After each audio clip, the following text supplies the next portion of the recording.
নমস্কার বন্ধুরা, তৃতীয় বিশ্বযুদ্ধ বিশ্বের দোরগোড়ায়, যুদ্ধের দামামা বাজছে। এবার ইসরায়েল শুক্রবার ভোর রাতে হামলা চালালো ইরানে। কিন্তু এই ঘটনার পেছনে কিছু ঐতিহাসিক প্রেক্ষাপট ও ঘটনাক্রম রয়েছে। কেন, কিভাবে, কী জন্য, এই সব প্রশ্নের উত্তর দেব এই ভিডিওতে। গত রবিবার ইসরায়েল হামলা চালায় ইরানের একটি দূতাবাসে, যেটা কিনা ইরানে নয় বরং সিরিয়াতে অবস্থিত। কিন্তু অন্য দেশে থাকলেও সেই দূতাবাসটাকে সেই দেশেরই সম্পত্তি বলে ধরা হয়। যেমন পাকিস্তানের একটা দূতাবাস যদি ভারতে থাকে, যদিও সেটা ভারতে অবস্থিত, তবুও সেটা কিন্তু পাকিস্তানের সম্পত্তি। ফলে যখনই দূতাবাসে অ্যাটাক হয় তখন ধরে নেওয়া হয় সেই দেশের সার্বভৌমত্বেই হাত দেওয়া হয়েছে।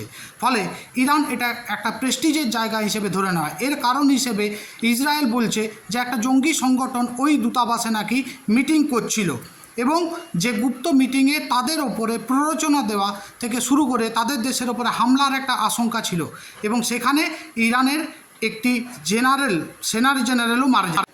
এর পরে ইরান রিটালিয়েট করে এবং ইসরায়েলে হামলা করে। প্রায় 300 ক্ষেপণাস্ত্র এবং ড্রোন মিলিয়ে প্রায় 300টির অ্যাটাক করে ইসরায়েলে। যদিও ইসরায়েলের দাবি এদের প্রায় অধিকাংশকে আয়রন ড্রোন দিয়ে, যেটা ব্রিটেন এবং আমেরিকার দেওয়া, সেটা দিয়ে নষ্ট করা গেছে। কিন্তু ইরানের দাবি প্রায় সবগুলি লক্ষ্যবস্তুতে আঘাত হেনেছে। কিন্তু বিষয়টা এখানেই থেমে থাকেনি। এরপর বিভিন্ন পৃথিবীর দেশ তাদেরকে সংযত হতে বলেছিল, দুই দেশকেই পিছিয়ে যেতে বলেছিল এবং সঙ্গে সঙ্গে আমেরিকা বলেছে যে এই ঘটনার থেকে দুজনকেই পিছিয়ে আসতে হবে।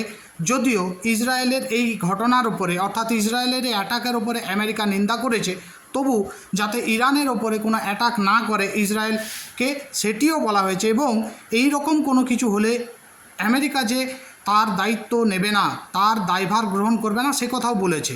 কিন্তু ঠিক সেই দিনই রাত্রিবেলায় ওয়ার জোন, অর্থাৎ তাদের ক্যাবিনেটে, ইসরায়েলের ক্যাবিনেটে ওয়ার ক্যাবিনেট একটি বৈঠক করে এবং সেই বৈঠকে মোটামুটি সব ক্যাবিনেটই কিন্তু রিটালিয়েট, অর্থাৎ ইরানে হামলার জন্য স্বীকৃতি দেয়।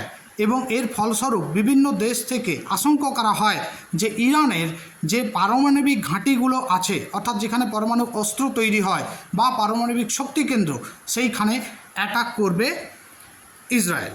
এবং ঠিক হলেও তাই। ইরানি বার্তা সংস্থা ফার্সের প্রতিবেদনে বলাই হয়েছে ইরানের ইস্পাহান শহরের বিমানবন্দরে বিস্ফোরণের শব্দ শোনা গেছে।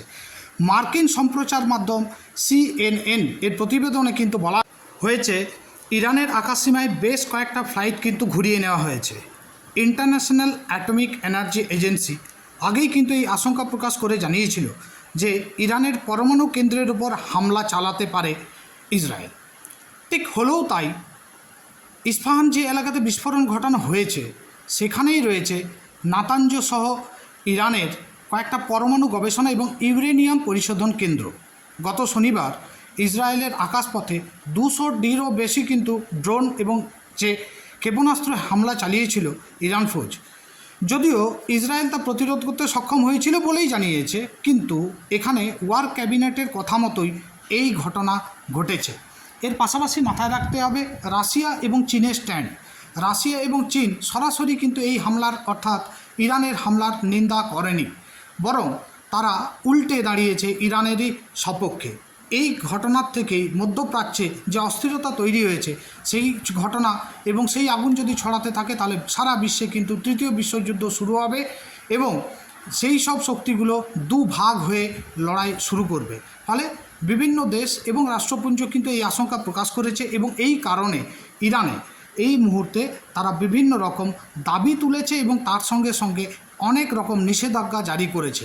এবং যে নিষেধাজ্ঞাগুলো কিন্তু এই মুহূর্তে জানা যাচ্ছে যে ইরানের যে ক্ষেপণাস্ত্র গবেষণা, তার উপরে কিন্তু প্রচুর প্রভাব পড়তে পারে।